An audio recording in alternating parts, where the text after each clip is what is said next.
Welcome to another episode of Coffee with the County. Today I'm talking with Gabrea Anderson, who is our crime victim coordinator working in the county attorney's office. Good morning, Gabrea. Good morning. Thank you for coming over and talking with us this morning about all things county attorney and all things, crime-related services that our county offers. But first off, let's start with Gabrea. Tell us about you and your work here. Okay, I've been with the county for 8 years now, in the role of victim coordinator for the whole time. I grew up in Aiken, moved away for a while, came back. My husband and myself and some of our kids farm out north of town. And then prior to this, I was in youth corrections work and youth treatment work, and then kind of found this job and found a good fit for myself. So you've got a long history with helping and supporting crime victims and that type of thing, youth crime, or just youth victims? A little bit on both sides of the line, helping people who've been victimized by crime and also working with youth who have committed crime, and it kind of gives me a viewpoint from both sides of it. Yeah. And you work directly with County Attorney Rats? I do. So any case that they charge that has victims on it ends up on my desk, and I'm kind of the contact point between people who are victims of crime and the county attorneys to try to help them through the process. Okay. I giggle a little bit when I say that because he didn't throw you under the bus, but he offered you up as the podcast representative for the county attorney. When I asked him, he's like, I'm not sure I'm going to do it, but I know somebody that will. So yeah, he kind of pointed out to me that it would be good for the grant money that funds my position. And I love it. He kind of used that to help me say yes. Yeah, I love it. You can go back to him and say, I get to do the fun stuff while you get to do all the other stuff. That's good for a short time doing that. I'll tell him he gets to come next. Yeah, please do. I know that you had mentioned, and I just want to call this out. I love the story of people that have, grown up here, moved away from here, and came back here.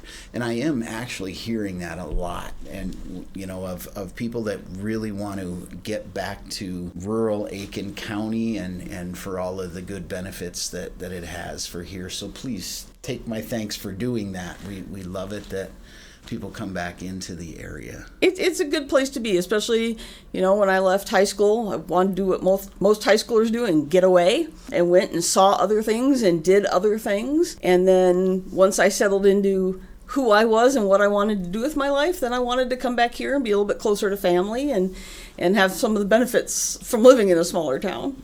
You have a very important role at the county. You have a very important and probably stressful role of crime victim coordinator or victim coordinator.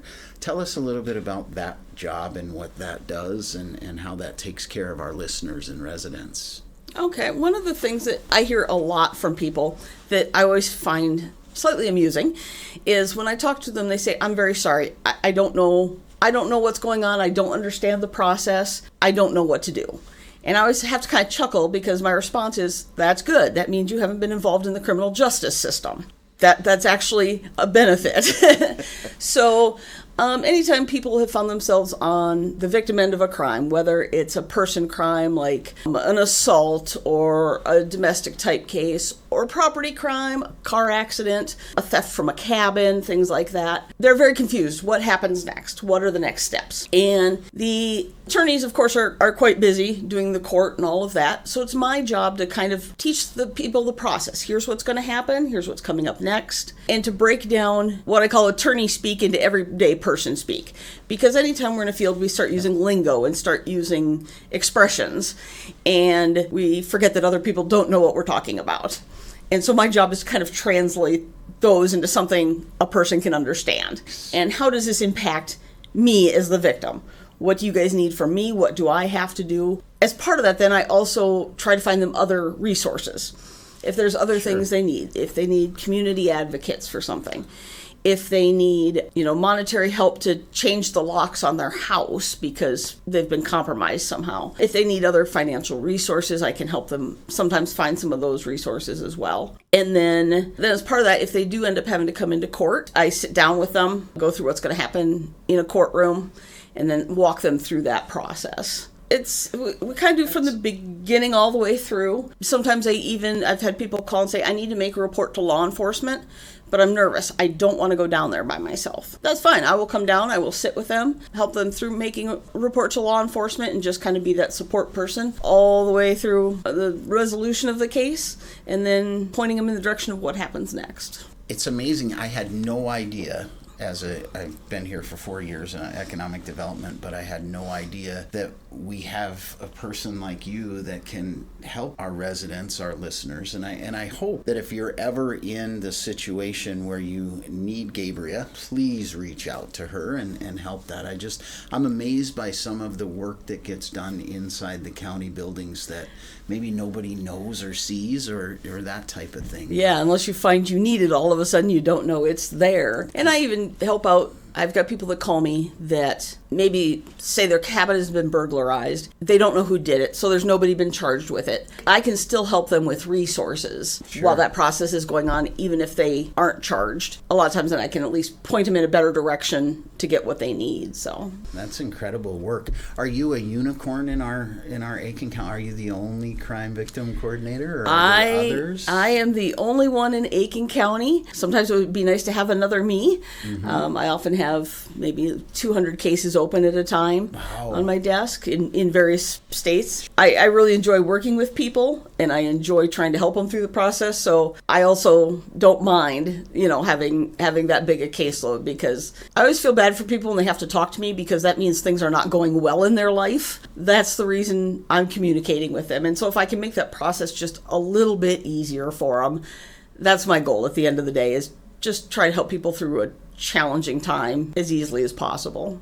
And we haven't talked before, and I can feel that in your personality, that you're welcoming and you're able to talk to you pretty easily, and you seem like you'll get to the root of the issue and help them solve it very quickly. So, thank you. I truly enjoy working with people. I couldn't work in a job where I'm not with people on a daily basis, because that's what I enjoy doing. Like I said, if they're talking to me, things aren't going well. So what can I do to help? And that gets me through my day. One of the shining stars in Aiken County, behind the scenes, right? It's always behind the scenes happens. And, if you think out there and put yourself in that position, if you unfortunately fall victim to crime, you wouldn't know the answers to any of these questions, and you feel lost. And just to have somebody there to say, I know that you have resources to help me, and I know that you're willing to answer those questions. That's amazing work. It is. Like I said, it's a process that people should never feel bad that they don't understand,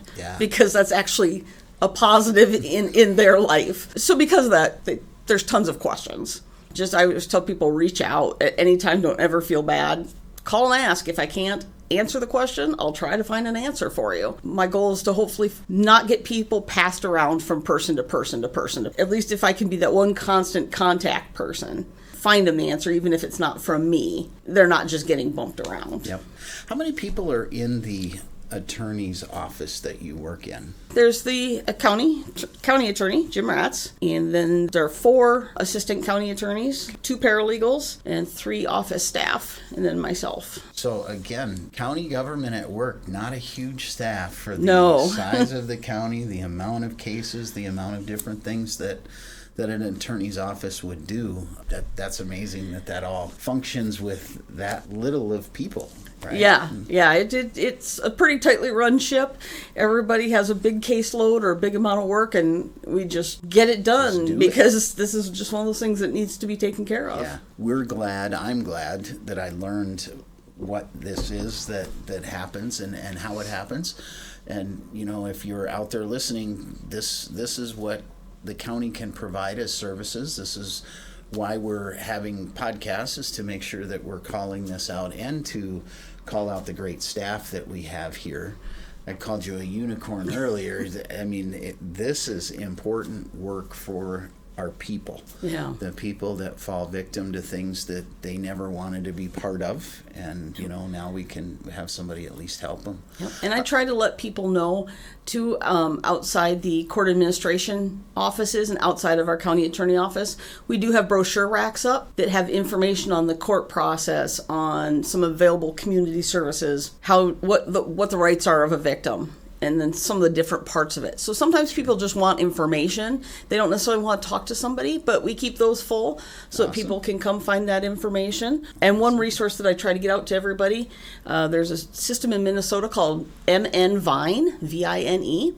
And what that is it's a system that will notify you when a person is in and out of jail. Okay. So anybody can sign up for that. If they have someone they're concerned about, or they have a family member or whoever they want a notice on, they can sign up online for that. It's anonymous, and they will send you notifications if they're in or out of custody at any point in time. And if somebody wants to get a hold of you, where do they call? What do they? The easiest place is just to call the county attorney's office and just ask for the victim person. They will get you to my desk really quickly. Also give out my desk phone number or my email once people are in contact with me. But I always tell them, call the main number, because if I'm not at my desk, they will hunt me down. Well, we're glad to have you here, and obviously glad to have you part of the staff here at Aiken County. And thank you for the work that you do on a daily basis to help and support our residents and listeners. And well, thank you for getting this information out there and allowing people to know what's going on, because we don't know what happens where we aren't familiar with. So it's nice for me even to listen to them and find out what other people in our county are doing. It's a great service. We'll do these again. Awesome. That would be wonderful. We'll have you in again sometime and talk more about things. And that would be appreciate wonderful. you